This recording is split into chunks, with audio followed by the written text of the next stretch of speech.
Nothing like a good Blu-ray haul video to kick off the year.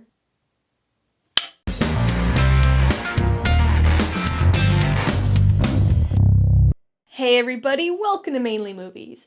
It's January, so that means I recently got some new Blu-rays, and it's time to share those holiday pickups with you.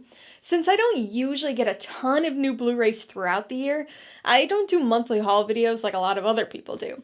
Instead, the bulk of my annual collection growth comes at the end of the year thanks to various store and distributor sales, and of course, Black Friday.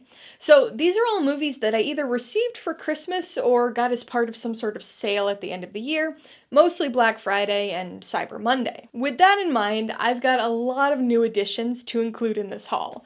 So many, in fact, that like the last couple years, I need to split this video into two parts to keep it at a semi-reasonable length. So part 1 here is going to consist of more standard releases, and part 2, which I'll be posting in a few days, is going to be exclusively Criterion Collection movies. As we go through these films, you'll see I've got a pretty good mix of movies and years here, including some films that I actually haven't seen yet. This haul is almost entirely made up of standard Blu-rays, but I do have a couple 4K movies in here too, as well as a few TV series and a handful of DVDs. To make it easy to follow, I'm just going to go through these in alphabetical order, beginning with Blu-rays and 4Ks, followed by DVDs, and then finally TV shows. If you're interested in getting any of these movies yourself, I do have affiliate links to almost all of them in the description below. I do get a small commission from anything you buy using one of my links, so I'd really appreciate it if you use them if you're in the market for any of these movies. So, kicking things off with the only number movie of the year, I've got the 355, or the 355. I don't know, I haven't seen it yet. So this came out a couple years ago, I think maybe 2022. It's an action thriller that I know got delayed quite a bit because of COVID and pushbacks with movies.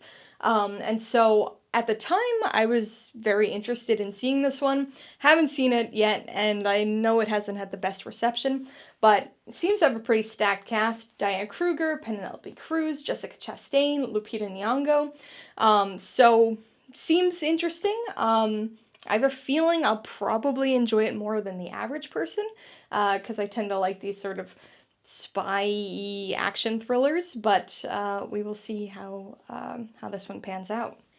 Next, we've got A Private War. So this one came out a few years ago, probably more than a few now. I think it was like 2018. Stars Rosamund Pike as a war correspondent. I don't really know all that much beyond it, but I do remember the trailer. I saw that a bunch of times, and I remember this kind of easy to remember look by Pike here. Again, don't know too much about the story itself, but I do remember being very interested by the trailer, so glad I was able to pick that one up. Next, we've got About a Son. So this is kind of a documentary. I have seen this before, though not in a very long time. This is actually an upgrade. I have this on DVD. I think the last time I watched it was maybe fairly early mid-high school, so we're talking 2000s here. And so this is, like I said, a documentary, but it uses a lot of dialogue and kind of audio clips from Kurt Cobain himself, and kind of intersperses it with his story. So I haven't seen it in a long time, but I like Nirvana, I like Kurt Cobain, so interested in rewatching this. So next up, we've got one that I have seen before, All the President's Men. This came out in 1976 and is about kind of based on the real life story of the journalists uncovering Watergate and that whole scandal and the investigation into that. So it stars Robert Redford and Dustin Hoffman as these journalists uncovering this story. And it's sort of this exciting investigatory story, but also a thriller at the same time. There's some really tense moments. I haven't seen this in a number of years, actually, but I do really enjoy the film, so I'm glad I finally have it. I was kind of surprised that I didn't already have it on Blu-ray before now. Next up, we've got Apollo 13. So I've actually not seen this movie. This is the 20th anniversary edition. Doesn't say it on the front, but it says it on the side there. So obviously kind of a biopic, historical drama thriller sort of deal about the Apollo 13 mission, directed by Ron Howard, starring Tom Hanks and a whole bunch of other people, Kevin Bacon, Bill Paxton, Ed Harris. So this is kind of a random blind spot that I have in terms of not having seen this film. So I finally picked it up. So moving into the B's, we've got The Bad Seed. So this is the original The Bad Seed, 1956. I believe there's a remake now, but I haven't seen it. But this one is really cool, really interesting, really unsettling, especially for the time period. So this is basically about a pretty young girl, 8, 9 years old, who sort of acts a little suspiciously. People start to think that she might be up to something, that she might be responsible for some happenings on a field trip, and her mother especially starts to suspect that she may be hiding something very big, and that this girl's kind of this, psychopathic, sociopathic character. Really, again, ahead of its time, very unique for its time period, and a really good one. So I'm glad that I've got that on Blu-ray now. Switching gears a little bit, we've got Barbie. So this one came out this year, or last year. It's 2024 now, so came out in 2023. I do have a review for this one up on the channel if you want to check that out. Part of the Barbenheimer phenomenon. But this stars Margot Robbie and Ryan Gosling. It's based on the Barbie IP, and it's a really interesting take on this concept. I didn't have super high hopes for this movie. I've never been a Barbie person, but you really don't need to be a Barbie person to enjoy this. But I think it's probably enjoyable for Barbie people too. I don't know. I can't speak to that side of things, but definitely a surprisingly good film with a lot more to it than you would expect based on a Barbie movie. Next up, we've got one that I have not seen, and that's Batteries Not Included. So this is from the late 80s, 87 I think, and it's a fantasy film where basically, from my understanding, because again I haven't seen this, it is about an apartment building, and the tenants in that apartment building, this apartment developers are trying to buy it to tear it down and develop the area. The tenants don't want to leave. They're kind of resisting the sale and resisting leaving. And then there's like an alien invasion or something, or these little robot aliens come down and sort of, I don't know, team up with them, take pity on them, something, and they kind of join in the tenants' fight or resistance against the developers who are going to demolish their building. So sounds kind of unique. I had heard the name of this before, but I never knew anything about this film, and obviously I've never seen it. So I'm curious to see what that one is actually like. Next up, we've got one that I have seen, and that I did review on this channel last year, 2 years ago now. And that's Beast.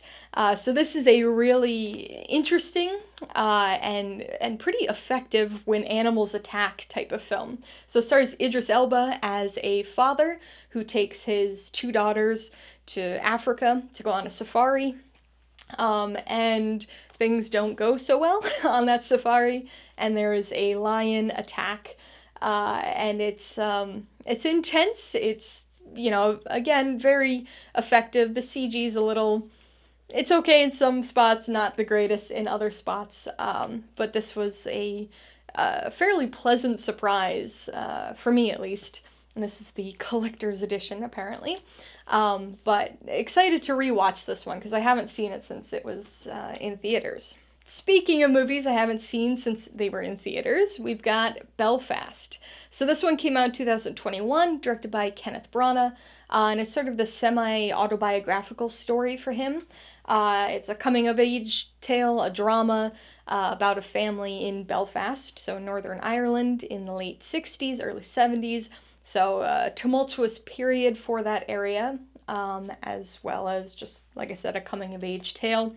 I liked this movie. I didn't love it. but I am interested in seeing it again because I think it's one that probably has more to offer on rewatch. Now that I know what to expect, I know what the story is going for, so I'm interested to see if I enjoy it more on rewatch than I did on that initial watch. Next up, we've got one that I have not seen, and that's The Best Years of Our Lives. So this is a Warner Archive Collection release. This is a 1946 film, directed by William Wyler. And this won Best Picture for that year, or the year after, when it was time for the Oscars. And so this one follows three guys coming back from World War II and kind of the how their lives go when they return from this war. So we've got a lot of people: Myrna Loy, Frederick March, Dana Andrews, Teresa Wright, Virginia Mayo. I really like Myrna Loy, so that's one of my big draws for this film. But also, I try to watch as many of the Best Picture winners and really Oscar winners in general as I can, and this is one of the ones I haven't seen yet. So it was fairly cheap on Black Friday, especially for a Warner Archive Collection film. So when I saw it, I definitely made sure I grabbed that one.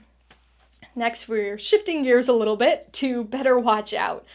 So this is a fun and kind of interesting, unique, twisty thriller, kind of a holiday thriller, a Christmas thriller, sort of part home invasion, part slasher, part mystery. But basically a babysitter is watching two kids, and somebody is suddenly trying to break into the house. And this goes directions you would probably not expect it to go. Obviously, I'm not going to spoil anything, but the first time I saw this, I was pretty surprised and pretty pleasantly surprised by the turn of events that occur. So a little late for a holiday watch, but I'll rewatch it again at some point. Next, we've got The Big Sleep, so another Warner Archive Collection film, another 1946 film, this time directed by Howard Hawks.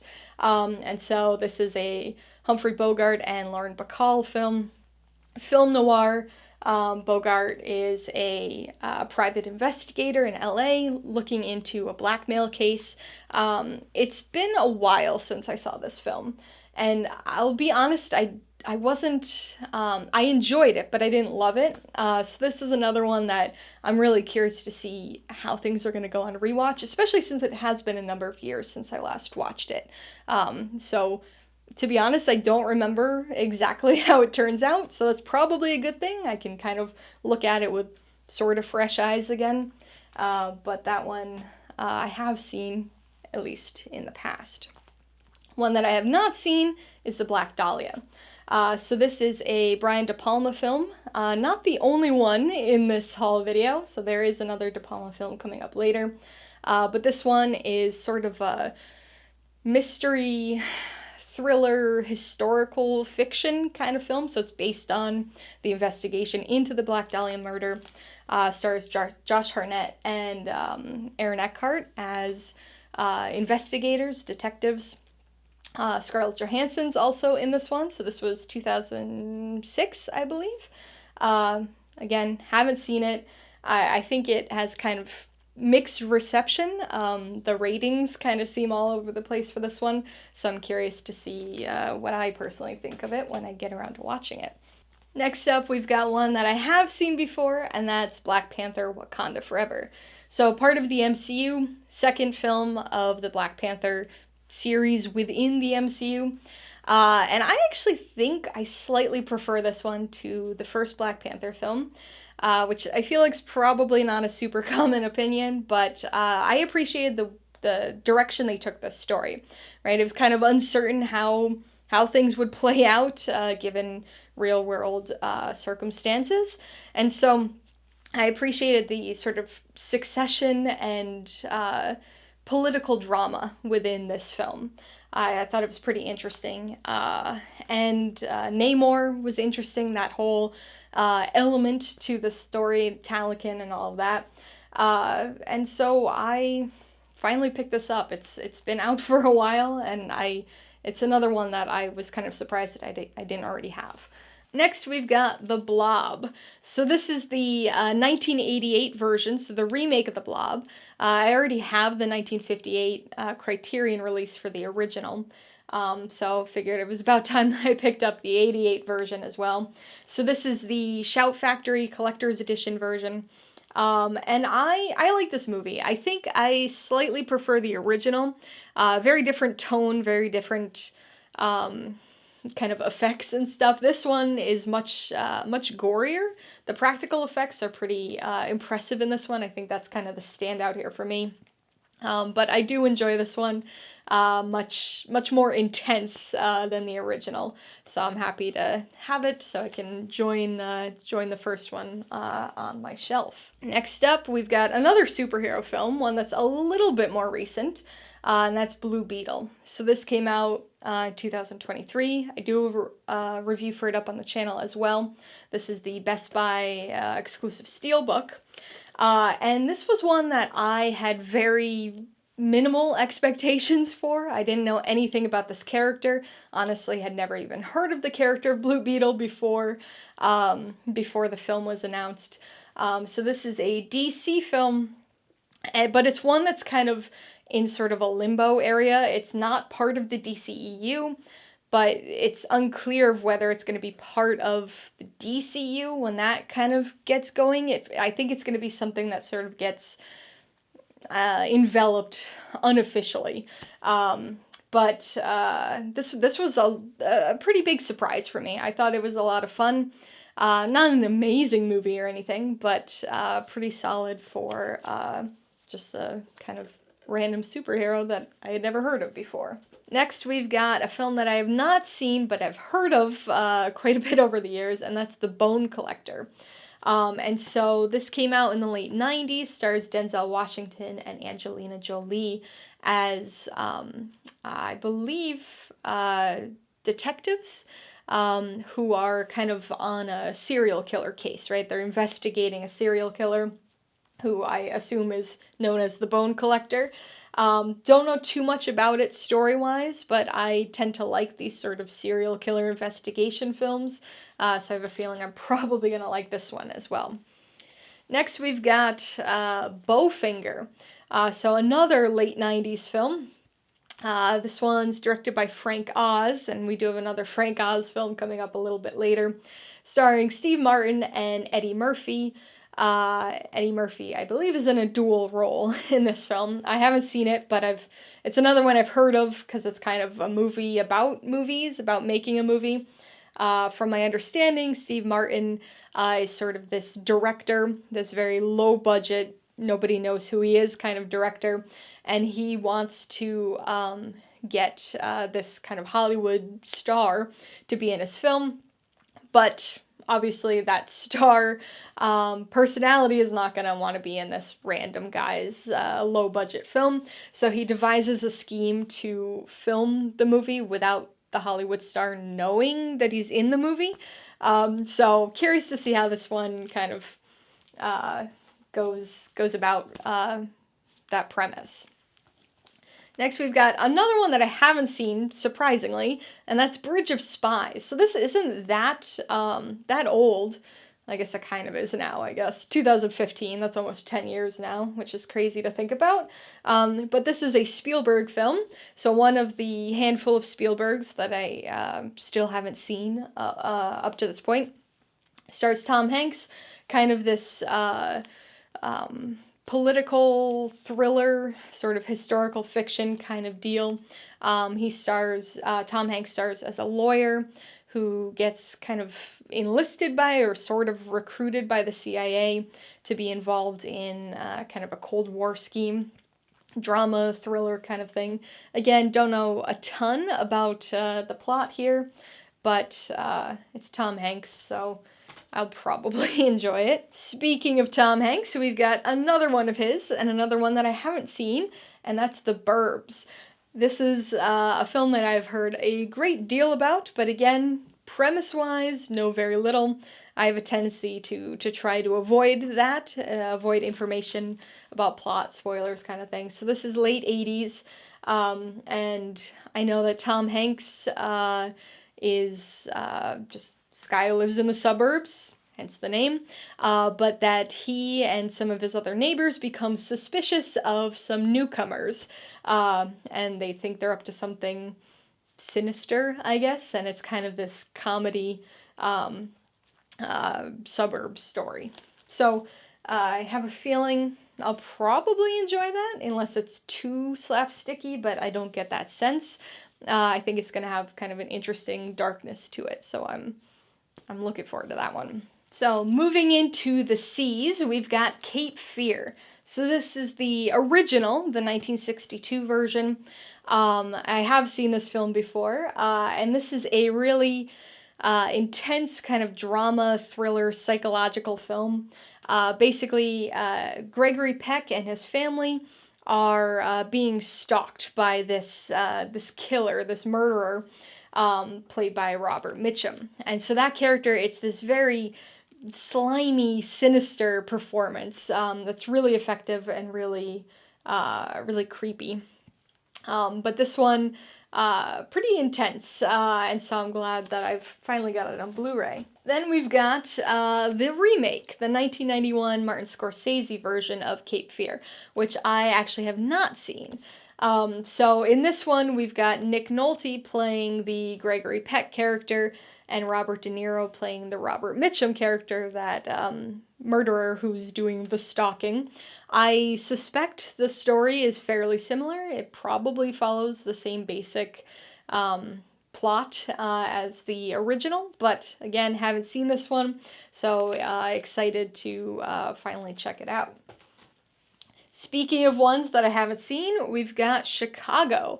So not sure how I managed to avoid this one for so many years, but this came out in 2002, actually won Best Picture for that year, and this is the 20th anniversary limited edition steelbook. And so this stars Renee Zellweger and Catherine Zeta-Jones as these murderers who are trying to avoid execution by becoming famous, which seems kind of strange, but somehow that becomes a musical. I don't know if I'm going to enjoy this one all that much. It doesn't sound like one I'm going to like, but I'm going to go in with an open mind, and again, it's a Best Picture winner, so of course I had to pick it up and hopefully enjoy it. Next, we've got one that I have seen and that I do enjoy, and that's the Cincinnati Kid. So this one stars Steve McQueen as a poker player, sort of not really a con man, but sort of a hustler of sorts. And it actually reminds me of Paul Newman's The Hustler a little bit, just with poker rather than pool. But this one came out in 1965, and I was surprised it was as cheap as it was on Black Friday, so it's kind of the reason I picked it up. Switching gears a little bit, plot-wise, we've got Cocaine Bear. So this one's directed by Elizabeth Banks, of all people. This is the Maximum Rampage edition. And black bears, obviously, are kind of my thing. And so this movie's sort of up my alley in a weird way. This is very, very loosely based on a true story. Very loosely based. And it's what it sounds like. It's basically a bear that eats cocaine and then goes on a rampage. And so it's ridiculous, it's silly, it's over the top, but it was surprising amount of fun. I do have a review up for this one if you're interested in watching that. Next, we've got another one that somehow I've managed to not see. I've seen parts of this over the years, but I've never watched it in its entirety. So this is the original 1985 The Color Purple, the Steven Spielberg directed one. Saw that this one had dropped in price, I assume because the new version is coming out, or has very recently come out. So definitely gonna check this one out before watching the new one. Next we've got Colossal. So this is one that I've been kind of interested in for a number of years, but never managed to watch. So stars Anne Hathaway as this woman who notices that there's some like kaiju destruction happening in Korea. And she begins to suspect that it's somehow connected to her. So it's this kind of sci-fi fantasy sort of film. I don't know a whole lot about it beyond that basic premise, but it always sounded like one that I'd probably like. One that I had not heard of was Cop Shop. So this came out a couple years ago, I think 2021. It's sort of this action crime thriller starring Gerard Butler as a hitman. Don't know a whole lot about it, but it was really cheap on Black Friday and seemed like it would be kind of a serviceable, entertaining enough action thriller. Next up, we've got The Covenant. So this is a Guy Ritchie film that came out last year that I didn't end up seeing. And so basically it's about Jake Gyllenhaal and his translator, Dar Salim, who are in Afghanistan, I believe. I could be misinterpreting that. Well, it's an Afghan interpreter, so I would say they are in Afghanistan. And basically he gets injured and his translator saves his life.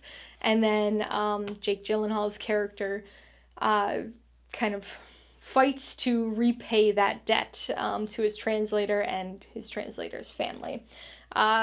Don't know how it's going to be, but it sounds kind of interesting. And I try to watch as many movies as I can from each year. So this is one of the 2023 ones that I haven't seen yet. Speaking of 2023 movies I haven't seen yet, we've got Creed 3. So this one, directed by Michael B. Jordan, also starring Michael B. Jordan as Adonis Creed. Obviously the third film in this Creed franchise. And I've liked these movies so far. I haven't loved them, but I've enjoyed them, and I think they're a really a good expansion upon, and then kind of their own thing from the Rocky franchise. They've been good so far, so I've heard fairly positive things about this one, so definitely interested to check it out. And the last of the C movies, we've got, shifting gears again a little bit, The Croods, A New Age. So this one came out a handful of years ago, I think 2020. I watched this one back then because I got a screener for it, actually, and it was okay. The first Croods movie had actually kind of surprised me a lot. I went in expecting very little and was kind of entertained by it. And the sequel does about the same for me. It's a little bit weaker to me because it expands things and introduces a whole bunch of new characters. But it was fun enough, and it was pretty cheap on Black Friday, so I figured I might as well finally pick it up. Next, we've got Dead Again. So this is another Kenneth Branagh directed film, another one starring him. I had never even heard of this film, but it sounds like something that I would really like. So it stars Kenneth Branagh and Emma Thompson, and it seems like it's sort of this, I don't know if it's time travel or just multiple sort of reincarnation sort of deal, but I know they play dual roles, and that's about all I know. That's kind of this past lives mystery thriller. It sounds like something I would enjoy, so we'll see how that one goes. Another one that I have been very aware of for a long time but have never seen is Dead Men Don't Wear Plaid. So this is another Steve Martin film, again, that I haven't seen, from '82, directed by Carl Reiner. This is a Kino Lorber edition. Basically, Steve Martin plays a private investigator, and this is sort of a film noir comedy where they take Steve Martin as this PI and sort of interweave him through classic noir films and classic scenes. So there's, all sorts of people. Let's see, what does it say? Humphrey Bogart, Joan Crawford, James Cagney, Bette Davis, Kirk Douglas, Ava Gardner, Burt Lancaster, and so forth, who make appearances because their movies are being utilized as sort of a something for this plot to weave through. Always sounded really interesting to me, but I had somehow never watched it. Another one that I've never seen, which is a big blind spot, and I recognize that, is The Deer Hunter. So this one came out in 1978, was another Best Picture winner, so we've got quite a few of those in this batch here. And so this one is basically about a couple friends who enlist during the Vietnam War and then realize that the war is not what they expected it to be. And it's sort of how they deal with that and what happens when they come home from that. So it's one that I have been aware of for a very long time, and finally gonna fill in that blind spot. Next, we've got another Steve Martin film that I've never seen, and that's Dirty Rotten Scoundrels. So this one is a collector's edition version, part of the Shout Select series, and this is Shout Select number 61. So this is another Frank Oz movie. We already had Batteries Not Included earlier. So this one stars Steve Martin and Michael Caine as these two con men who are trying to settle a bet with one another. And so they make a bet that one of them is going to be able to basically con a woman out of $50,000 and who can do it first. Other than that, I don't know anything about this film, but I'm clearly on a Steve Martin films that I've never seen kick, so I picked it up. Next, we've got Don't Worry, Darling. So this one I have seen, and I have reviewed if you want to check that out. This one came out in 2022, directed by Olivia Wilde, and starring Florence Pugh and Harry Styles. I'm not going to say too much about the plot, because I don't want to give anything away, but it's a unique movie. I really like the premise. The execution of that premise I didn't think was as good as it could have been. But it has some interesting ideas, and it does some interesting things, and I enjoyed it more than I didn't enjoy it.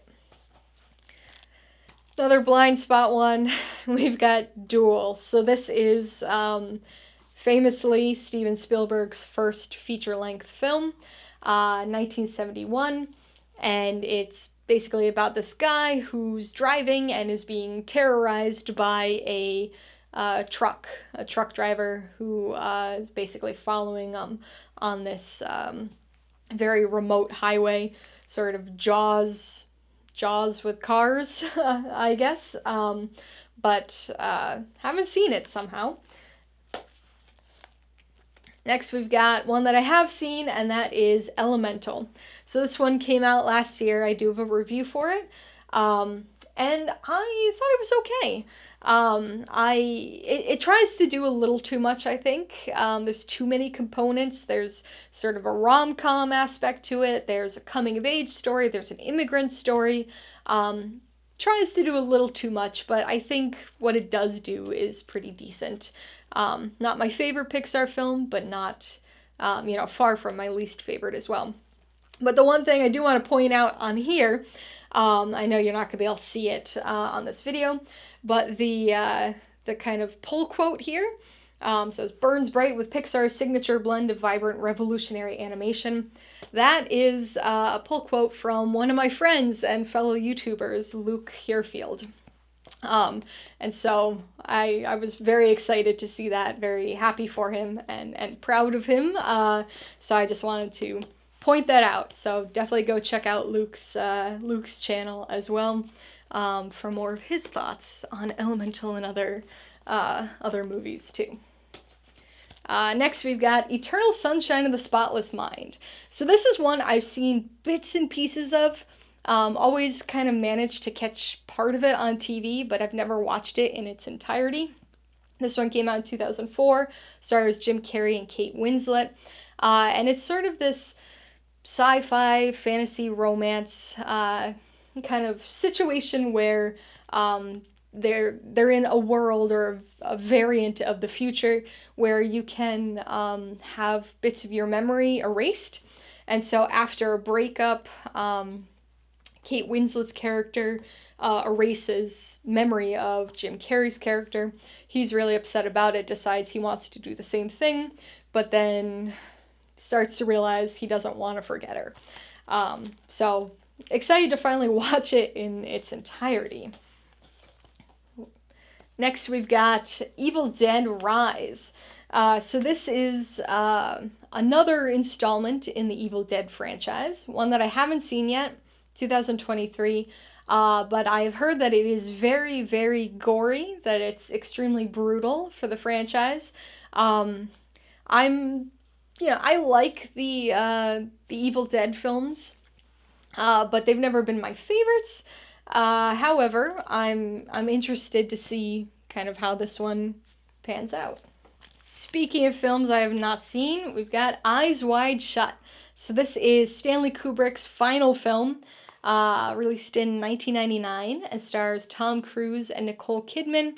Don't know a whole lot about the plot, other than it's kind of this erotic thriller mystery kind of deal, but I really don't know too much about it. I've intentionally avoided anything too spoilery for all these years, but I'll hopefully soon watch it to rectify that. Next, we've got Fahrenheit 451. So this is a film I have seen, though not in a very long time. It's based on Ray Bradbury's book of the same name, which I read in junior high, I think like 8th grade, and that's when I watched the movie too.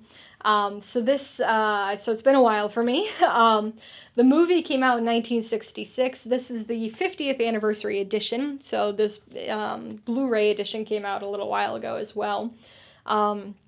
I don't remember the specifics of the story or the film, but I do remember that it's kind of set in a dystopian future where there are firemen who are not there to put out fires, but rather to start them and to burn banned books. Interestingly enough, this is a Truffaut film, which I didn't realize until I was kind of reading up on the back of the Blu-ray a little while ago. So, got another Truffaut here. Next, we've got Fall. So this one came out a couple years ago, 2022, I think, and it's sort of this survival thriller movie. I remember seeing the previews for this, and it sounded like a really ridiculous premise, but it's one of those ones that I think has a very simple premise that they could potentially do something good with, right? So I don't know. I don't know. I don't know what to expect. I don't know if it's going to be executed really well and it's going to be this super thrilling kind of story, or if it's just going to be sort of a whatever throwaway kind of thriller. But I will find out eventually. Next, we've got Fast X. So this is the 10th film in the main series of the Fast and Furious franchise, the 11th film overall if we include Hobbs and Shaw. Excuse the sticker, the Best Buy sticker across it, because this is a Best Buy exclusive steelbook.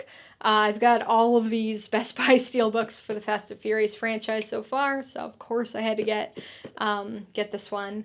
So this film sees Dom and the family return to Brazil, and it kind of connects back to Fast 5. So this series, it's absurd, it's ridiculous, but I really enjoy them. They're a lot of fun. They're stupid, but they're fun. And I do have a review up for this one, if you are interested in checking that out. Speaking of kind of dumb fun with a review, we've got The Flash. So this came out in 2023 as well, part of the DCEU. And this was one that I was not particularly excited for, but I was somewhat pleasantly surprised. I don't think it's an amazing movie, but I thought it was okay. I really enjoy sort of the multi-dimensional time travel kind of components. I'm not gonna say too much beyond that in terms of the plot, because I don't want to give anything away, but more enjoyable than I expected it to be. So next we've got The French Connection. So this is the filmmaker's signature series edition, directed by William Friedkin, released in 1971. This one stars Gene Hackman and Roy Scheider as detectives who are trying to kind of uncover drug trade and sort of stop this cartel. But it's a pretty dark, intense, gritty action thriller, sort of detective story that has a pretty exciting car chase. Another one that I was surprised I didn't already own, and I was excited to see that this signature series was as cheap as it was on Black Friday. Next, we've got The Frighteners. So, I don't know how, but I had never heard of this film, and I've obviously had never seen it either. So, this is the 15th anniversary edition. Stars Michael J. Fox as a ghost hunter, sort of exorcist guy that I really don't know much beyond that, but it's kind of this supernatural mystery thriller sort of thing. Sounds interesting to me. Directed by Peter Jackson, which seemed a little strange, but excited to check this one out. Next up, we've got another one of those blind spot films. Another one that I've never seen all the way through. I've seen bits and pieces of over the years, and that's Full Metal Jacket. So another Stanley Kubrick film that I haven't watched. So this one was released in late 80s, 87 I think, and is another Vietnam War story. So this one follows characters through basic training and boot camp to war, and it's just kind of another one about the horrors of the Vietnam War and the effect that it had on so many people. Next up, we've got Glengarry Glen Ross. So this is another part of the Shout Select series, number 107 in this case. This is a film that I have seen. Really good, sharp script. Really interesting story about these kind of real estate con men. This one has a stacked cast. We've got Al Pacino, Jack Lemmon, Ed Harris, and Alan Arkin as kind of our four main real estate guys, but we've also got Kevin Spacey and Alec Baldwin with comparatively smaller roles in this. But this one's a good one, a pretty short film. I don't remember exactly. I guess it's not as short as I thought. It feels short. It flies by. It's 100 minutes. For some reason, I thought it was closer to the 90-minute zone. But I guess that kind of is a testament to how well done it is, right? It doesn't overstay its welcome. Next, we've got The Goldfinch. So this is a film I have not seen. Came out a couple years ago, 2019, I think. I remember watching the trailer quite a bit. And I know that this has very mixed reception. It seems like sort of this action, well, maybe not action, but more of a thriller drama kind of crime story that I don't know a ton about. I remember the trailer, and it was pretty cheap on Black Friday. Next, we've got Good Boys. So another one that I think this dropped down to like $4 or $5 on Black Friday. Stars Jacob Tremblay and a few other kids. So it's kind of about these preteens who go on this sort of adventure, this R-rated adventure comedy kind of thing.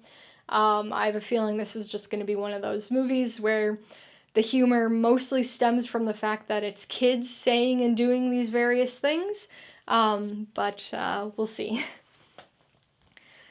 Okay, so we have got probably my biggest cinematic blind spot as of right now, Goodfellas. Yes, I have never seen Goodfellas somehow. So we've got probably Martin Scorsese's most popular, most well-known film. Like I said, my biggest blind spot for movies, for sure. This one came out in 1990. Robert De Niro, Ray Liotta, Joe Pesci. Just kind of another sort of classic Scorsese gangster film. But I haven't seen it. We're going to correct that soon. Switching gears a little bit, we've got The Great Outdoors. So this is Dan Aykroyd and John Candy. This is a movie that I have seen most of, but never in one sitting. So I would probably, when I do watch this, I'll probably count it as a first-time watch, even though I've seen bits and pieces of it.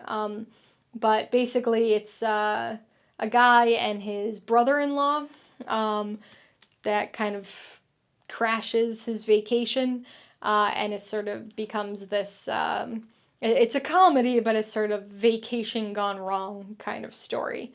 We'll see. The pieces I've seen are entertaining enough, not my favorite by either of those actors, but maybe it'll be better all put together. Next, we've got The Great Train Robbery. So this one, in some countries, I think the UK, it's called The First Great Train Robbery, so there are some name differences depending on the country, but this is a 1978 film directed by Michael Crichton. So it stars Sean Connery and Donald Sutherland, and it's kind of this interesting, thrilling crime caper set in the 1800s. So it was a surprising one for me. I saw this on TCM a while back. Didn't have super high hopes for it, but it's much more exciting than I ever would have expected. So I've got the Kino Lorber edition here. Next, we've got The Great Ziegfeld. So this is another Best Picture winner that I haven't seen. This one's from 1936, another Warner Archive Collection film. This is one that I don't know a ton about plot-wise, other than I think it's sort of this Broadway biopic sort of thing, which doesn't sound that interesting to me, but I do know it stars William Powell and Myrna Loy. These are two actors that I love. I love them separately, but I especially love them when they're together. I'm a big fan of the Thin Man series, and there are a number of other films where they star together. So I think that's probably going to be the thing that saves this one for me and brings it up a good deal. Next, we've got Harvey. So this is a 1950 film starring James Stewart. And it's a very interesting one. So the first time I saw this, I went in completely blind and was really surprised and kind of confused by the premise of this one. So if you want to go in blind, skip the next 30 seconds of this video. But the basic premise is that James Stewart can see like a 6-foot invisible rabbit. Invisible, imaginary, that's kind of the question of the day in the film. It's weird, right? It sounds weird. It is weird. He's the only one that can see this rabbit. He talks to him, has conversations with him. We never see or hear this rabbit, but Jimmy Stewart does. And people in the film, understandably, think something's going on with him mentally. And so it's a weird one. Not my favorite Jimmy Stewart, but not my least favorite either. Next up, we've got The Haunting. So this is a 1963 film directed by Robert Wise, and really good. So this one is a haunted house movie. Hill House is the primary setting. And basically, this one tells the story of a group of investigators who are looking to kind of prove or disprove that there's something paranormal out there. So it's sort of this supernatural investigation film. I really like this one. Similar in plot and concept, not. We've got Here Comes Peter Cottontail. So this one is a Rankin Bass stop motion film. And I used to watch this one every year when I was a really little kid, but I haven't seen this in 25, 30 years. But I saw this one was really cheap on Black Friday, and honestly had kind of forgotten it even existed, and was especially surprised that it's on Blu-ray, but had to pick it up. I have a lot of other Rankin Bass specials on Blu-ray and DVD, so this one will join that. But this is my only Easter one. All the other ones are Christmas movies, so this one will probably maybe end up being an annual Easter watch for me. Shifting gears back again, we've got The Hindenburg. So, interestingly enough, this is also directed by Robert Wise, who did The Haunting. So this is a 1975 disaster film action thriller kind of story. Very fictionalized, kind of speculative, historical movie, kind of guessing at what was going on with the Hindenburg and the stories of the people on the Hindenburg.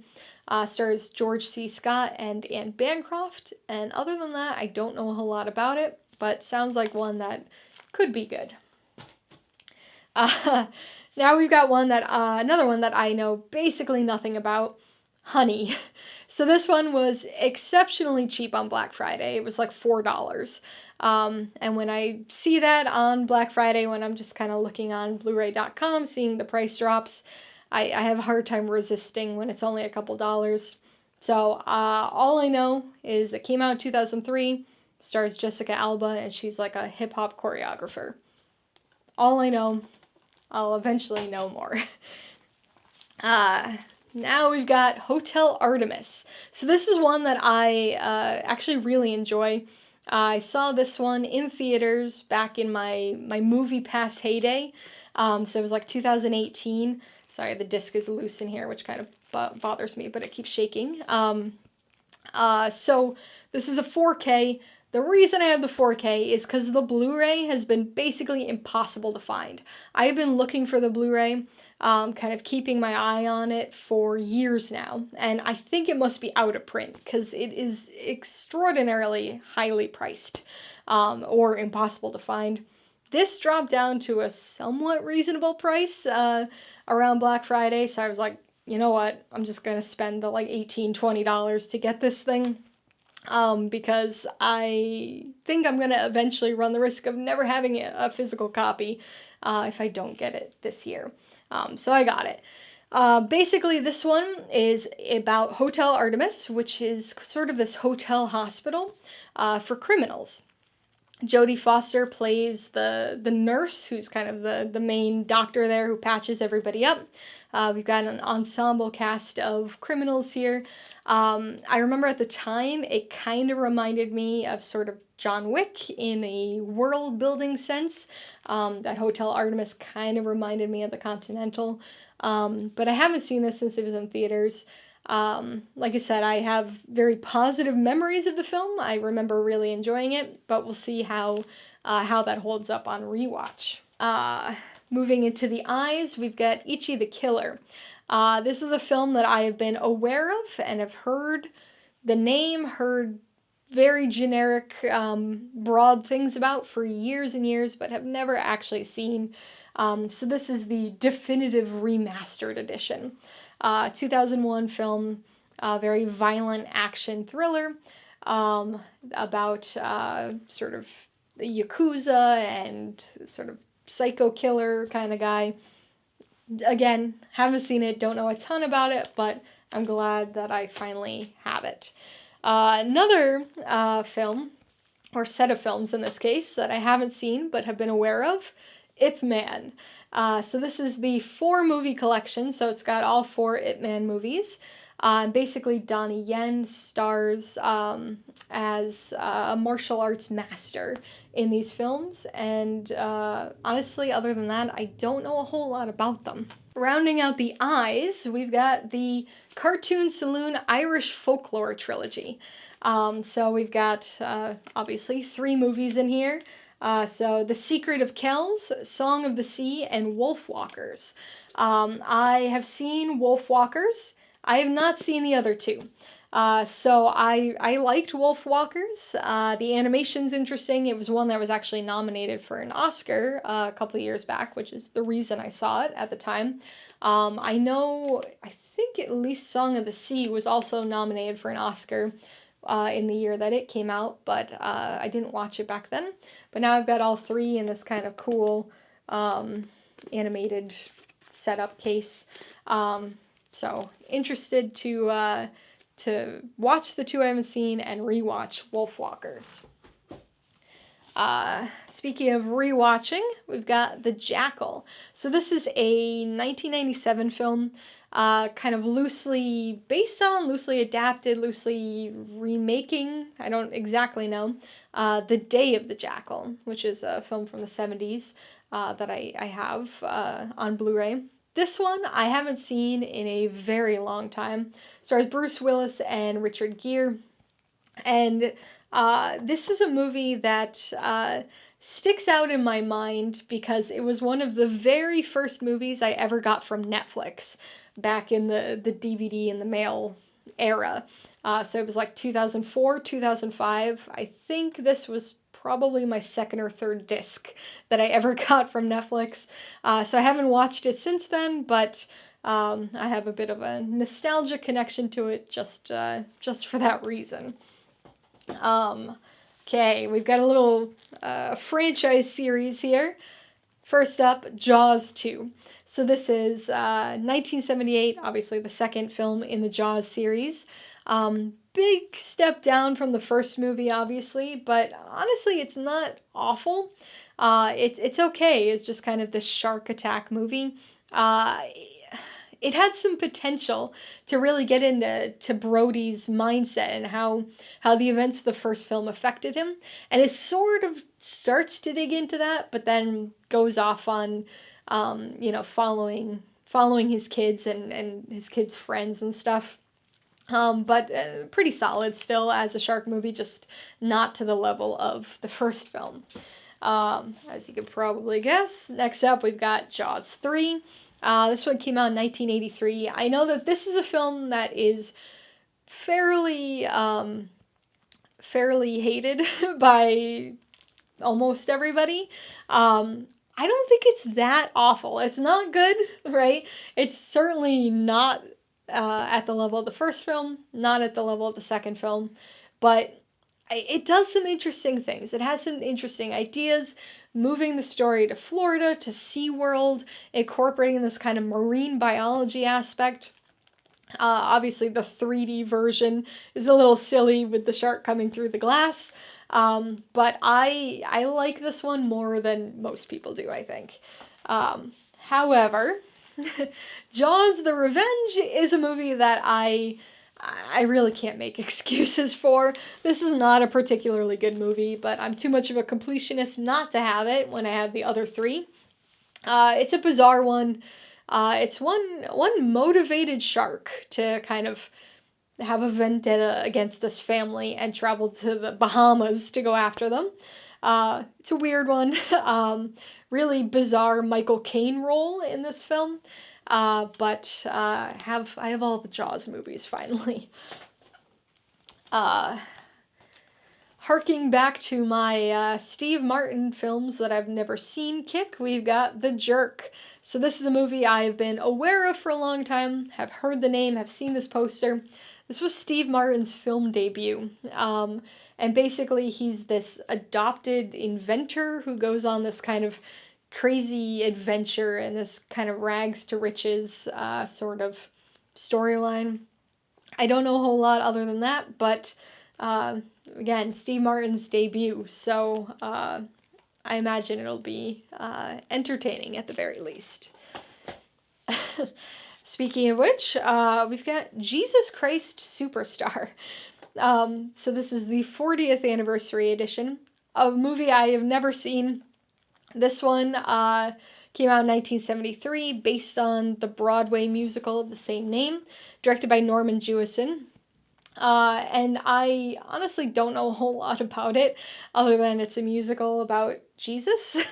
But I have heard a handful of the songs before. Actually, recently somebody commented on one of my reviews for the Wonka movies, saying that they enjoy this one. So it was kind of funny timing, because I had already bought it on Black Friday before that video came out. But I'll watch it. Shifting gears a little bit, we've got John Wick Chapter 4. So this one came out in 2023. I do have a review for this one if you want to check that out.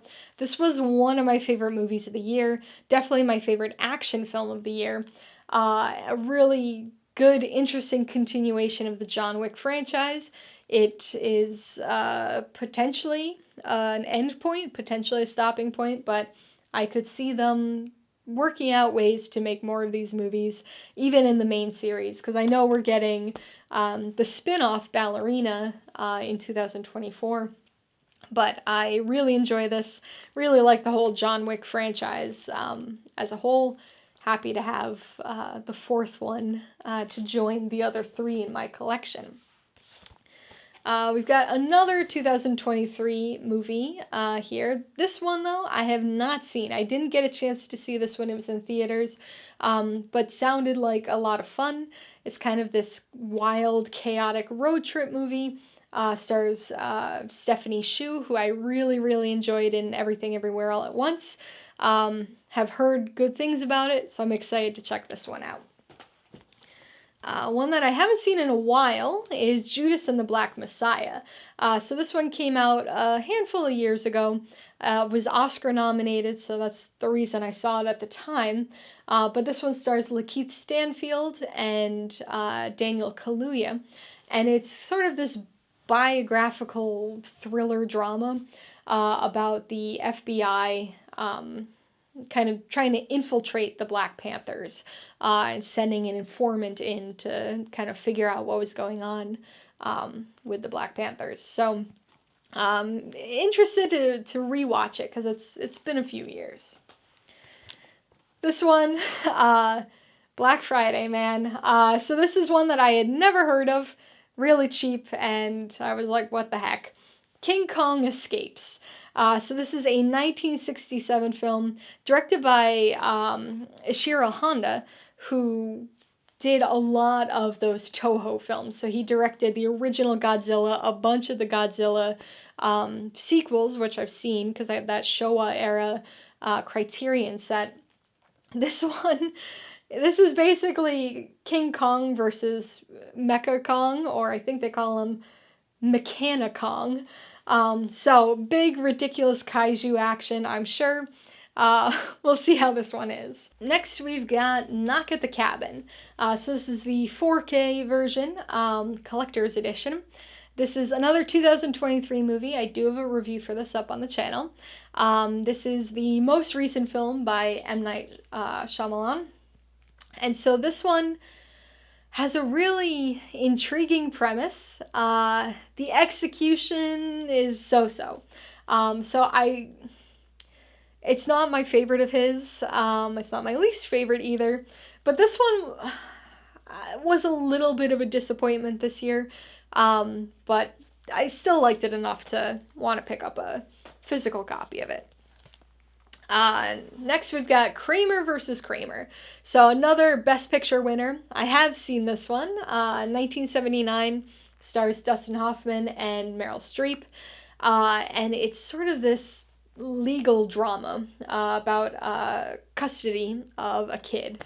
And so this one, it's been a number of years since I last watched this, but I remember enjoying it when I did, thinking it was really well made, really intriguing concepts, kind of powerful, emotional story. So excited to finally have it on Blu-ray.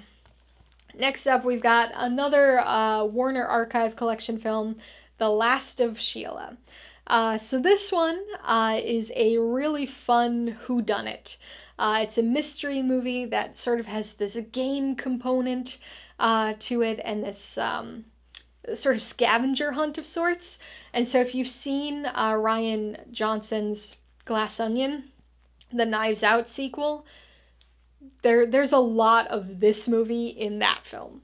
So this is from 1973, big ensemble cast, good mystery. Interestingly enough, written by Anthony Perkins. So that surprised me when I found that out the first time I watched this, but happy to have it on Blu-ray. Next up, we've got one that I have not seen, but I've heard very good things about, and that's Leave No Trace.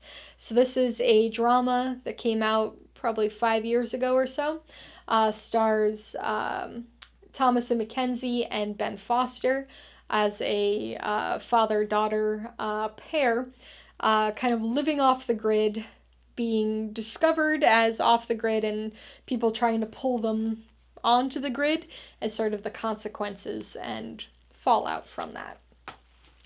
Next, we've got The Lost Boys. So 1987, directed by Joel Schumacher. This is a very fun but strange movie. It's a sort of a summery, stylized vampire film. I really, really love the cover art, the poster art for this particular 4K release. And I didn't have this one on Blu-ray yet, or 4K. So I have corrected that now. Speaking of which, Mad Max. So this is the Mad Max High Octane Collection. This has all 4 films, 4 as of yet. This includes Mad Max, The Road Warrior, Mad Max Beyond the Thunderdome, and Fury Road. It actually has 2 cuts of Fury Road, the color and the black and white editions. This actually, I think, has 8 discs, so there's like a lot of, quite a few special features, bunch of documentaries and stuff about it. I'll be honest, I have never seen the original Mad Maxes. So the original trilogy, I've never seen them. I have seen Fury Road. I saw it in theaters, but haven't seen it since, actually. So excited to finally check out the originals and revisit Fury Road, especially ahead of Furiosa coming out later this year. Next up, we've got The Matrix Resurrections. So this one came out a couple years ago. Again, kind of a, I'll be honest sort of moment. I'm not huge on the Matrix movies. I know people love the Matrix, and I think the second and third film maybe are sort of okay. But I am too much of a completionist, so when this one came out, I didn't see it, but I eventually saw it dropped low enough on Black Friday, so I'm like, gotta get it. Next is Meet Joe Black. This is another one of those movies that I've heard a lot about, but have actually never seen. So it stars Brad Pitt and Anthony Hopkins, and basically Brad Pitt is Death. So he's sort of, I guess, like the Grim Reaper, but he takes on this human form and makes a deal with Anthony Hopkins' character to kind of put off, taking him, killing him, in order to let Joe Black sort of experience life on Earth. Sounds like a really interesting premise. Again, I've never seen it, but have heard the name many, many times over the years. It's an older film now, over 20 years old at this point, 1998. One that I have seen is Meg 2: The Trench. So this one came out recently, last year. I do have a review for it up on the channel, starring Jason Statham in some more Megalodon mayhem. And so it's big, ridiculous action, super dumb premise, but fairly enjoyable. Speaking of dumb but enjoyable, we've got Megan. So this one came out, it's technically a 2022 movie, even though it didn't get a wide release until the beginning of 2023. But this is sort of this wild mix. It's this silly, over-the-top movie, but it's kind of sci-fi, kind of fantasy, horror, thriller, a bunch of genres kind of mashed together. But I really enjoyed it. It was a lot of fun. It's another one that I do have a review up for, and I'm excited to rewatch it. I really enjoyed it at the time, and I've been kind of looking forward to my inevitable rewatch of the film. Speaking of rewatches, we've got Midnight Sun.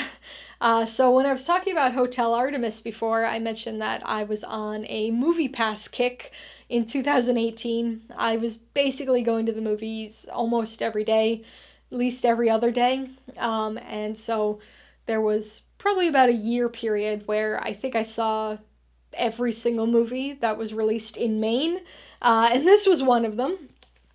So it's sort of a teen romance kind of film. I didn't have super high hopes for it. I was, again, just seeing it because I hadn't seen it yet and wanted to use my movie pass. But I was somewhat pleasantly surprised by it. It was okay. It's kind of cheesy, kind of weird, kind of over dramatic. But basically, we've got this girl who has a rare condition, rare disease, where light is fatal to her. So if she's exposed to too much UV radiation, it's going to kill her. And so she basically is this recluse, right? She's homeschooled. She never talks to people, never doesn't really have any friends, only can go outside at night. And so it's this love story with this guy, and I don't know. It was okay. Dropped down on Black Friday, and I hadn't thought of this movie in about 5 years, and I saw it, and I was like, I remember that one being okay, so I grabbed it. So these next few films here, we've got a series of 4 movies. Okay,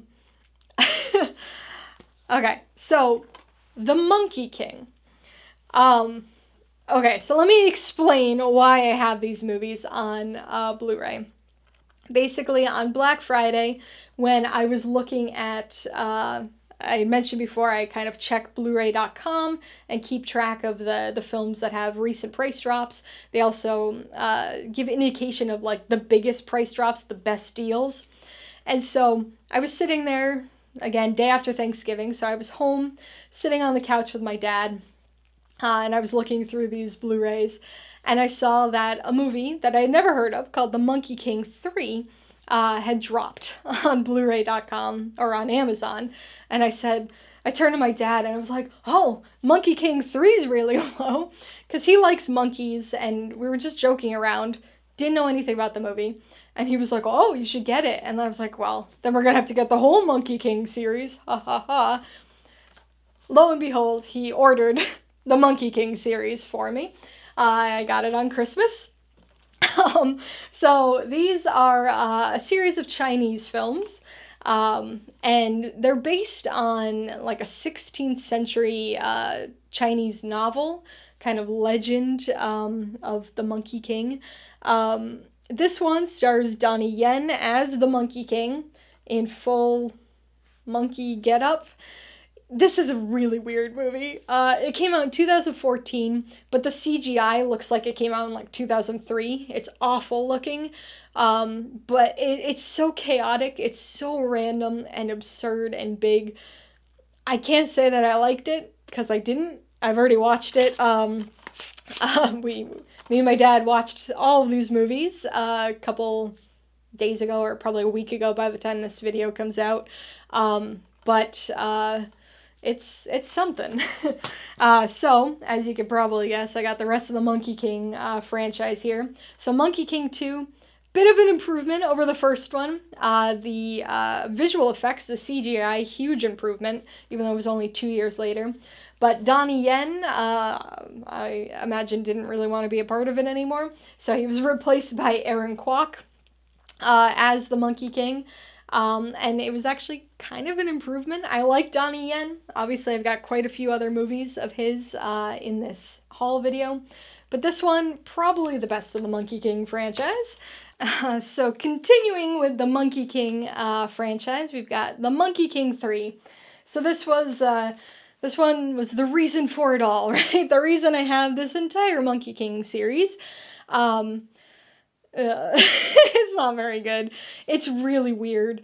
The plot is just so random and so bizarre and so just, it's an incredibly weird one. The CGI is the best of the series, but can't say I'm a fan of this one. And last of our Monkey King films here, the Monkey King Reborn. So this one, when my dad was on his Monkey King Blu-ray buying spree, he assumed it was part of this same franchise, but no, it's just another random Monkey King movie based on that same Chinese novel. This one's actually animated, so he was he was very pleased to find that out when we were watching all these Monkey King films last week. This one, it's a little more, I guess, juvenile somehow than the other the live action films. The animation's okay, the story's okay, but just kind of another Monkey King movie I'm not huge on, so can't say I'm much of a fan of these films, and they're probably not Blu-rays I'm going to be returning to anytime soon, or maybe ever, to be honest. Moving on from the Monkey King, we've got Necessary Roughness. So this is a 1991 kind of football sports comedy. I don't know all that much about it other than that it's got Scott Bakula in it and seemingly a fairly young Jason Bateman. And so it sounds like it's one of those movies where we've got kind of a team of sort of leftovers, right? Like the second, third, fourth picks that have to comprise a team because of some sort of scandal with the rest of the team. Don't know much about it, but it was pretty cheap. So I've got Necessary Roughness. Another one I have not seen, Nothing But Trouble. So this is another part of the Shout Select series, number 124 in this case. 1991 film, directed by Dan Aykroyd. I think this is the only movie he's ever directed. So it stars him, Chevy Chase, John Candy, and Demi Moore. And I don't know too much about it other than that it seems like this weird, wild, comedic genre mashup. But I'll find out soon enough. Switching gears a little bit, we've got Operation Fortune, Ruse de Guerre.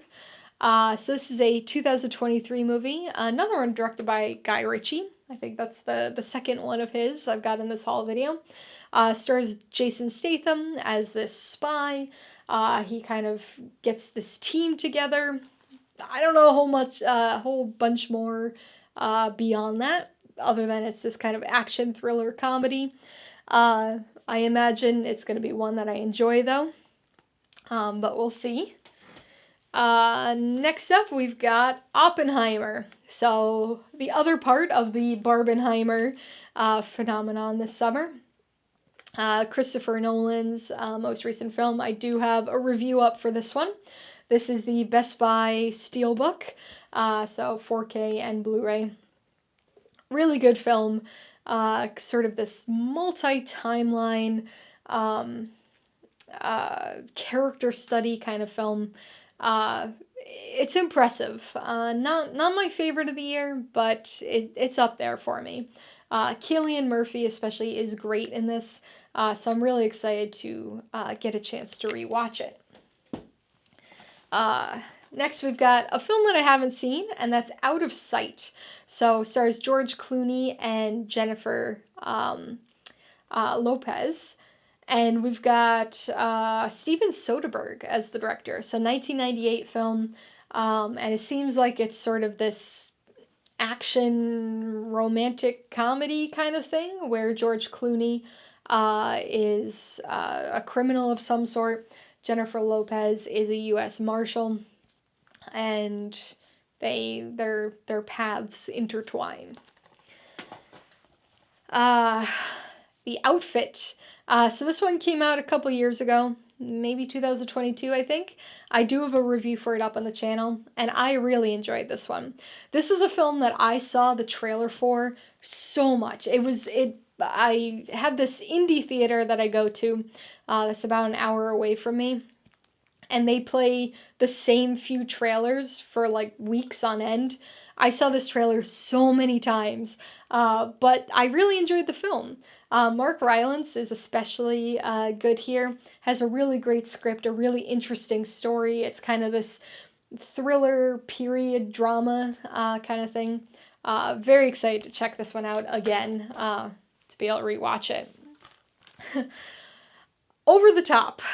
So this is the sort of infamous Sylvester Stallone arm wrestling movie. To be honest, I don't know much about it beyond that. I've seen bits and pieces of it on TV over the years, but never actually sat down to watch it, so I'll be able to do that now. Next, we've got Papillon. So Warner Archive Collection release stars Steve McQueen and Dustin Hoffman as a set of prisoners sent to the penal colony of French Guiana. And so this is a big sort of prison escape, island escape kind of plot movie. Really dark, really intense, emotional at points, but a good one. So I'm glad I finally have that on Blu-ray. Next, we've got The Petrified Forest. So this is an older one, 1936. It's one of Humphrey Bogart's kind of first major roles in a movie. He stars the bad guy. He's basically this sort of gangster who's on the run. He's kind of a fugitive, and he ends up holding up a diner, a roadside diner. And Betty Davis, very young Betty Davis, Leslie Howard, they're there. They have to contend with fairly young Humphrey Bogart. A little bit different. We've got Puss in Boots: The Last Wish. So this came out in 2022. Sequel to Puss in Boots, which itself is a spin-off from the Shrek franchise. Puss in Boots, when that one came out in like 2011, I think, it was okay, had some entertaining stuff, but wasn't anything that stuck in my mind. So I was really surprised by how strong this film is. Not only is the animation really good, but the story is good. The voice acting is good. Pretty much impressive all around, and a big, pleasant surprise for me. So we've got another Donnie Yen film that my dad picked up on his Monkey King buying spree. So it's another film I had never heard of prior to this holiday season. Raging Fire. So this one came out a couple years ago. Seems like Donnie Yen plays a cop or a detective of some sort, and he has to contend with somebody from his past who's coming back for revenge of some sort. Don't know much about it, but I imagine there's a lot of action in this one, and I can only hope that it's better than The Monkey King. Shifting gears again, we've got Ray. So 2004 film. Jamie Foxx won Best Actor that year at the Oscars for his portrayal as Ray Charles in this biopic. This is a movie that somehow I've never seen. I've been aware of it for years since it came out, but never got around to seeing it, and so I picked it up on Black Friday. Next, we've got Renfield. So this is a 2023 film. I do have a review for it up on the channel. It's sort of this silly Dracula adjacent story. So rather than focusing on Dracula, who is in this film, Nicolas Cage being wild as Dracula, instead it focuses on his assistant familiar, Renfield, played by Nicholas Hoult, who just kind of, he wants to have a normal life, but he's constantly pulled back to his obligations to Dracula. So it's a silly movie, over the top, very bloody, but CGI blood, ridiculous, goofy movie, but I enjoyed it well enough. Next we've got another 2023 film, but one that I have not seen, and that's Ruby Gillman, Teenage Kraken.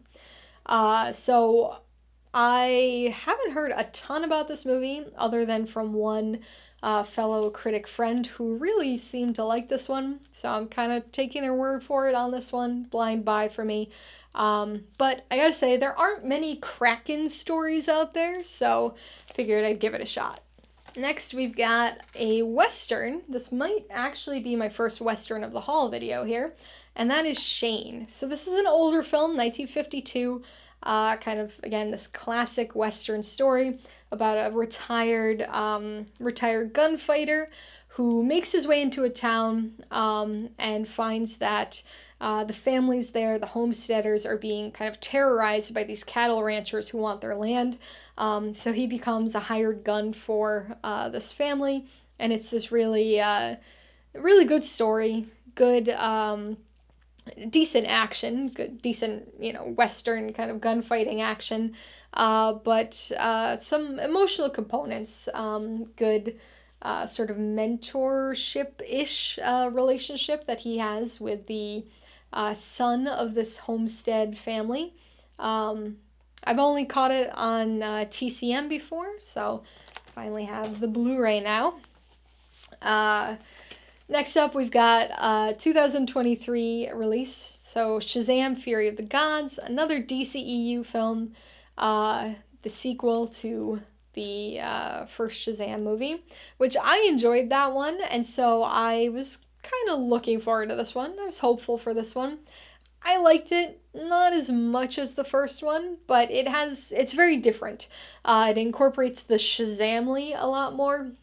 It's a little more silly, much more expansive and broad, but of course I have it, right? I have all the other DCEU films, so of course I have that one.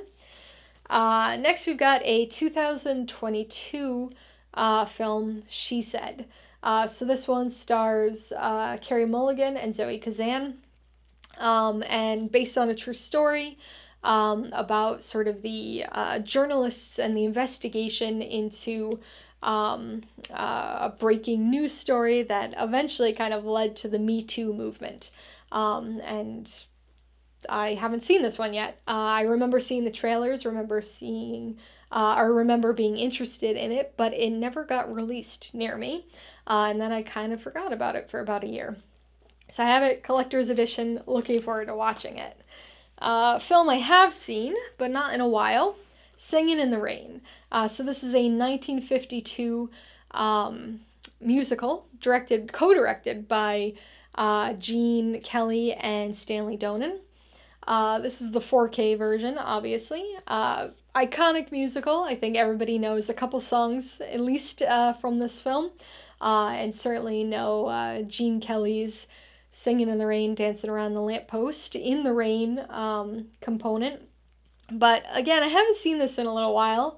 I've certainly never seen it in 4K, so I will be able to do that soon enough. Little bit different. We've got Sisu. So this is a 2023 movie that I remember seeing the trailers for, was interested in, but somehow never got around to seeing, even though it did actually come out in Maine for a very short period of time. But this one is sort of this brutal action thriller revenge story about a Finnish prospector whose gold is stolen by Nazis. And so but he's like this ex-commando who's, really good at killing people. And so he goes after these Nazis and gets his revenge. I believe it's by, I think, some of the same people who made the John Wick franchise. I think producers or something. But I am expecting and hoping kind of action and ridiculousness to that level. Looking forward to this one. Film I have never seen before, Snake Eyes. So I told you, I teased it way early in the beginning of this haul video that we were going to have another Brian De Palma directed film. This is it, 1998's Snake Eyes starring Nicolas Cage. Don't know a whole lot about it other than it's kind of this mystery crime thriller. But I mean, who wouldn't want to see some more Nicolas Cage, especially from that era? Got Snowden up next, directed by Oliver Stone. Came out in 2016. Another kind of biographical thriller drama about Edward Snowden and his kind of release of information, starring Joseph Gordon-Levitt. Don't know a ton about it. I don't remember really that many people talking about this film, though I've been aware of it for a while. So we'll see how that one is.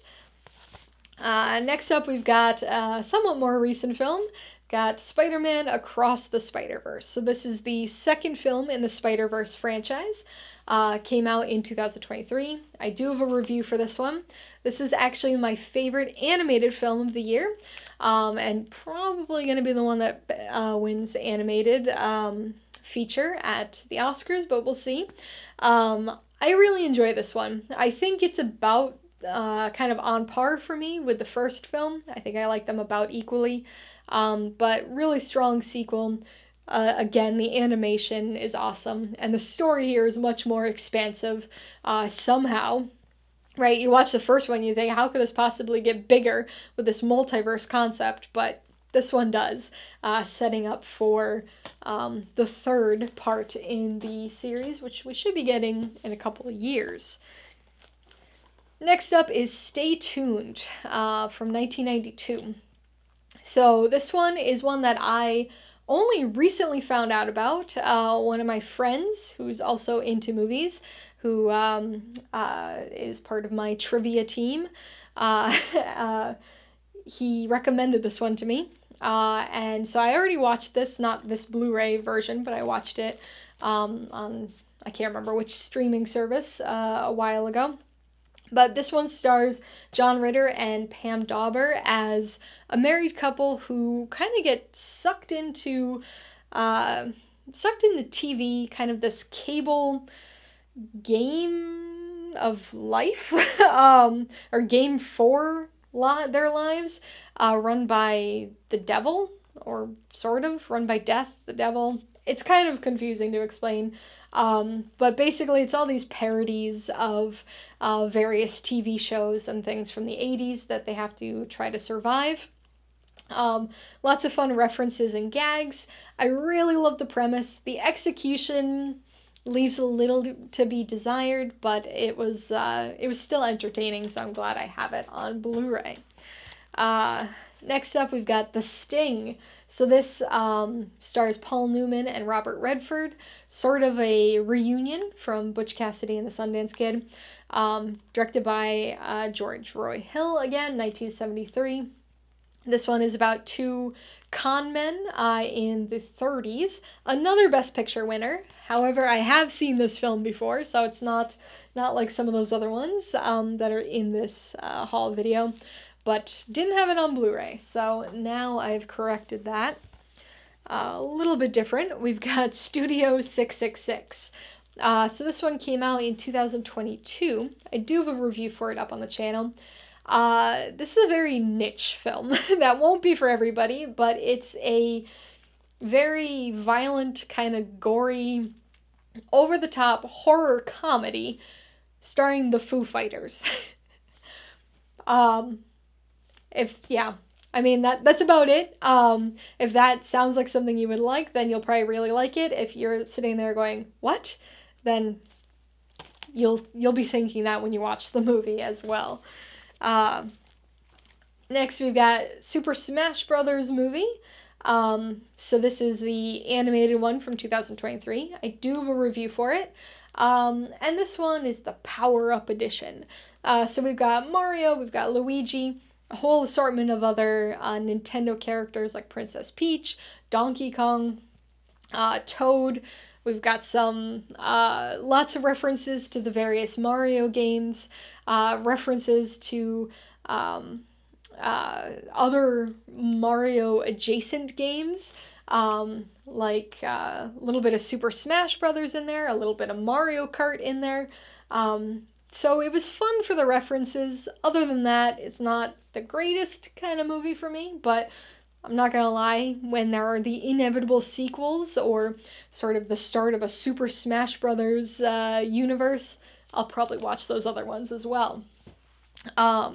Speaking of a franchise or kind of universe, we've got the Superman 5-film collection.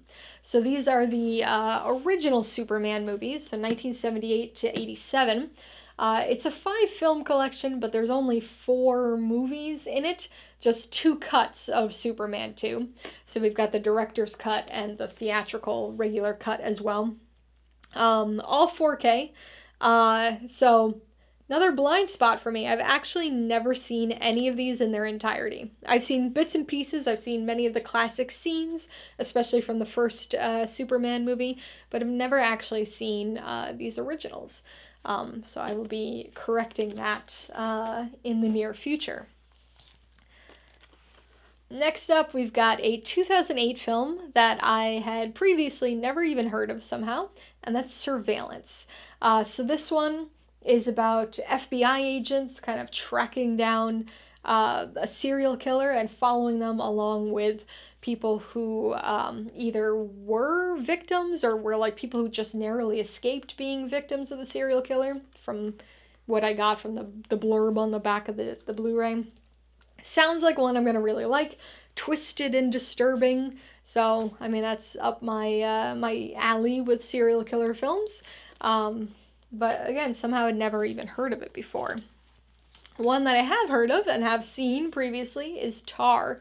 So this one was out in 2022. Cate Blanchett, really good in this film as Lydia Tar. She's probably my favorite aspect of the movie. Her performance is really strong. The rest of the movie is kind of just okay to me. I don't love it as much as most people seem to, but I did enjoy it. But again, this, like a couple of the other movies here, curious to see what this one's going to be like for me on rewatch. One that I haven't seen from 2022 is Ticket to Paradise. So we've got the collector's edition here. This is kind of a multi-generational rom-com sort of deal, but stars George Clooney and Julia Roberts as an ex-couple who kind of come together, join forces to try to prevent their daughter from making a similar mistake to them in their youth. So we've got a little bit of a reunion with these two. Haven't seen them on screen together in a while. I imagine that one's probably okay. Probably not going to be my favorite of the haul, but hopefully not bad. We've got another Warner Archive Collection film here, Time After Time. So this one came out in 1979, and it's a really interesting film. So it stars Malcolm McDowell as H.G. Wells, right? The writer who wrote the book, The Time Machine. But he's a character in this time travel film, but it's not only him, but him and Jack the Ripper. And they time travel from London in the 1800s to, at the time, modern day, so late 70s San Francisco. And so it's kind of this wild fish out of water kind of timeline thing, this race against or with time kind of film. I really enjoyed this one, but didn't have it on Blu-ray. I was kind of surprised it was actually on Blu-ray, but Warner Archive Collection, they seem to find some of those more rare films. Switching things up a little bit, we've got Toy Story of Terror. Another one I'm surprised is on Blu-ray because it's a short in itself, and it has its own Blu-ray with a few other shorts on the disc as well. But I've never seen this one in its entirety. I caught part of it once when it was airing on TV. I don't know if it was at the first airing when it first came out or what, but I had seen part of it. But it's kind of a fun homage to horror films and a mix of horror and a rescue mission set between Toy Story 3 and Toy Story 4. Fun one. Pixar. Might as well have it on Blu-ray. Speaking of Pixar, we've got Turning Red. So this is one that I enjoyed a lot more than I expected to when it came out. I do have a review for this one up on the channel. And so this sort of this coming-of-age fantasy film, I think part of why I liked this one and connected with it as much as I did is because the characters and the time period were my age. Basically, when these characters were in this preteen stage, it was the same time I was a preteen, right? Because this is set in the early 2000s, early mid-2000s. So I like that. I connected with it a little bit more than I anticipated. And this one's cool, right? I like the red case. I love it when movies do that, or movies, Blu-rays, and distributors do that. For instance, I have The Color Purple, the Prince movie, and that's got a purple case. I'm a fan of that.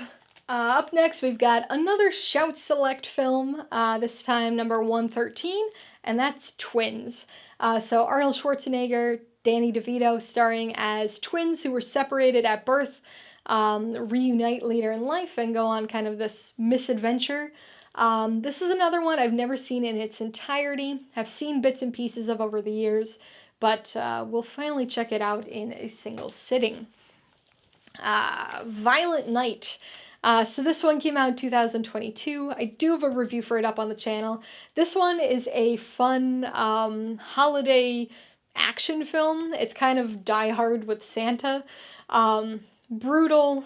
Got some fun Home Alone-ish sequences with David Harbour playing a Santa who goes on sort of not a rampage, but he's doing it in a protective manner of a young kid. So this is the collector's edition. Excited to rewatch this film. Speaking of rewatches, we've got Wander Darkly. So this movie came out in 2021. I saw it back then as a screener. Haven't really thought of it since, but I actually have a review for this one up on the channel, believe it or not. Stars Sienna Miller and Diego Luna. I don't want to give anything away, but it's a really interesting sort of sci-fi, fantasy-ish romance with some interesting components to its premise. But again, don't want to give anything away, but curious to rewatch that one. Another rewatch here, West Side Story, the remake, the Steven Spielberg version. Haven't seen this since it was in theaters. Do have a review for this on the channel. I've never been huge on even the original West Side Story. I prefer that one a little bit to this one, but this was pretty decent for what it is. Next is Where'd You Go, Bernadette? So another Cate Blanchett film. This is a fairly recent Richard Linklater movie. I think this came out in 2019. This is another one where I saw the trailer a whole bunch at that same theater that I was talking about with The Outfit a little while ago. But this is one that I haven't seen. Cate Blanchett stars as Bernadette, this woman who kind of goes missing and her family tries to find her. I don't know a whole much more than that, but seems like one that I might enjoy. Speaking of which, we've got White Lightning. So this is a 1973 Burt Reynolds film. He stars as this kind of this bootlegger kind of guy, this moonshine runner. Kino Lorber edition. I've never seen this, but I have seen and already own on Blu-ray the sequel, Gator, which at the time when I got it, I didn't realize it was a sequel. I think it made just as much sense as it would have if I had seen this one, but regardless, now I have the first film on Blu-ray as well. Continuing with the W movies, we've got Wildcats. So another Shout Select series film, number 115 in this case. This one I haven't seen, but it's another one of those sports comedies that I have a feeling I'm probably going to enjoy. Goldie Hawn stars in it, and basically she is hired to take over for a high school football coach. And so it's kind of this interesting story of this woman coaching this inner city kind of rough high school football team. Again, don't know a whole lot about the plot beyond that, but seems like one that could be fun. Another one I don't know a lot about the plot, but have heard of for many, many years, Xanadu. So this was super cheap on Black Friday, reason I picked it up. I know that this is some sort of weird fantasy musical, stars Olivia Newton-John and Gene Kelly. That's all I know. I don't know if I'm going to enjoy it all that much, but I've got Xanadu. And last but not least of the Blu-rays. Blu-ray movies. I still have more to go through. But we've got a Z movie here, Ziegfeld Girl. Not to be confused with the Great Ziegfeld. Another Warner Archive Collection movie, 1941. This one seems to have a stacked cast. James Stewart, Judy Garland, Hedy Lamarr, and Lana Turner. Don't know all that much about it, but on Black Friday, this was very, very cheap for a Warner Archive Collection movie.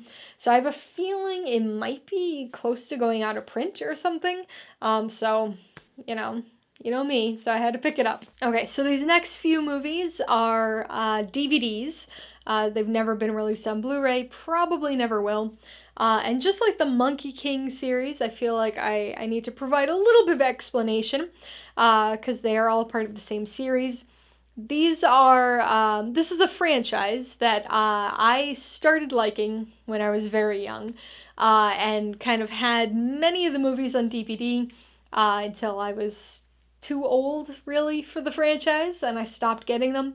But I recently rewatched basically all of the DVDs that I own a couple months ago, and so I was rewatching this franchise, and I got to a point where I didn't have any more of the movies. I had only had up to, I believe, number 8 or 9 in the franchise, and that's the Land Before Time franchise.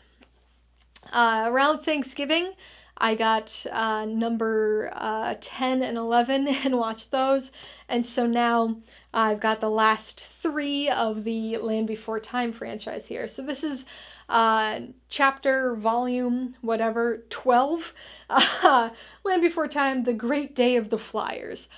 These are not good movies. They weren't, I'm sure I wouldn't have enjoyed this one even when I was a kid. But this film came out in 2006. Not a good one. It's very Petrie-centric. But of these last few movies, I will say this is the best of the bunch. But again, still not a good movie. Then we've got the 13th film, Land Before Time, The Wisdom of Friends. This is easily one of the most obnoxious of the Land Before Time franchise, and this is also easily my least favorite in the entire series. So of all 14 movies, this is the worst one for me. Came out in 2007. Nothing much to say about it other than I don't like it very much. And then finally we've got The Land Before Time, Journey of the Brave, which is the 14th movie in the series, and as of right now, the final movie of the franchise. I imagine they might eventually come out with more, but this was a movie that there was a long break between that one, the previous one, 2007, and this one, which is 2016. It was okay, kind of has some... it kind of references stuff from earlier in the series.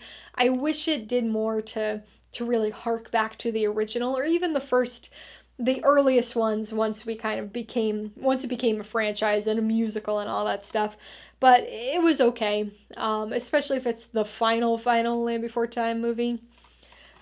But again, probably nobody other than me, certainly my age, would ever be watching all 14 movies again. But now I could say I have the entire franchise I have the first one on Blu-ray, the only one that's been released on Blu-ray, and I have 2 through 14 on DVD now. So moving on to TV series, all Blu-ray here now. So we're back on the Blu-ray frame of reference. First up, I've got The Blacklist, Season 7. So this was the season 2019 to 2020. I really enjoy this franchise. This season wasn't the best, wasn't my favorite. Like any long-running series, right? There are definitely ups and downs within each season, but then especially across seasons. But I've got the 7th season and then the 8th season here. So this was the 2020 to 2021 year. As of right now, they have not yet released season 9 or 10 on Blu-ray. 2021 was when this one was. So we're talking the 2021 to 22 season and then 22 to 23. That one makes a little more sense not to have the 10th one yet, but it is a little, I don't know, not the greatest sign that we don't have the 9th season on Blu-ray yet. So I'm hoping they finish out the season, or at least give us a complete series kind of release. They might be doing that, in which case I'll have to get the complete series to get the 9th and 10th seasons. So speaking of buying things I already have, we've got Northern Exposure, the complete series, on Blu-ray now. So I had the DVD set of this, but then they just recently this year, last year, the end of last year, came out with all 6 seasons on Blu-ray. So upgraded my DVDs to now have it on Blu-ray. One that I did not have before was Scooby-Doo, Where Are You? The complete series. So I love this packaging. I really love this design, this haunted house look to it. There's a bunch of things in here. I haven't opened it yet to really explore, but this was put out for the 50th anniversary of the show. This is the original show, so there were 3 seasons. I don't know exactly how many episodes. I don't think it says on the packaging. But I'm sure I've seen almost all of these episodes. I really used to love Scooby-Doo as a kid, this original series especially. But I really like it. I still like it. I still like Scooby-Doo. But this is a limited edition version, so it says it somewhere. But here we go. Numbered limited edition. So this is number 17,368 out of 50,000. Not that that matters or means anything, but finally got some Scooby-Doo TV here. And then the final item and final TV series Blu-ray here is The Walking Dead. So this is the complete series. So this is all 11 seasons of the show. Just like I was talking about with The Blacklist, this is one that has had some major ups and downs over the years. There are some seasons that are just incredibly boring, not good, random, but then there are some seasons that are really good, really great. This is a 54 disc set, so it's a little big. I don't know. I imagine there's a ton of special features, or at least I hope there are. But we'll see. I have seen the show. I've seen the entire series. In fact, I go way back with this. I happened to, timing just completely randomly right. I happened to catch the very first episode, the premiere day on Halloween in 2010, was it? 2009. 10, I don't know, whatever the year was. It was on Halloween. I remember I came back to my dorm room. This was in college. Turned on the TV, had AMC still on from whatever I had been watching earlier the year, and it was doing a countdown, and it was like, now, the premiere of The Walking Dead. And so I remember sitting there and watching it in my dorm room, and then they did the black and white version of that first episode of the pilot immediately after. And I sat there and watched the same episode over again in black and white for a second hour. I go way back with The Walking Dead, and now I can finally revisit it, because other than reruns, I haven't actually rewatched the show. So now I can. Alright, so that was part 1 of my 2023 holiday Blu-ray haul. Part 2, which is going to be exclusively Criterion Movies, is headed your way next Tuesday, so please check that one out as well. So, did you get any Blu-rays for the holidays? Seen any of the movies that I got? Let me know your thoughts and all of your pickups in the comments below. Alright, so if you got some enjoyment, insight, or information out of this haul video, I'd appreciate it if you'd hit that like button. And if you haven't done so already, please hit subscribe so you can see more videos like this, as well as movie reviews. Till next time, this has been Alyssa with Mainly Movies, the way life should be.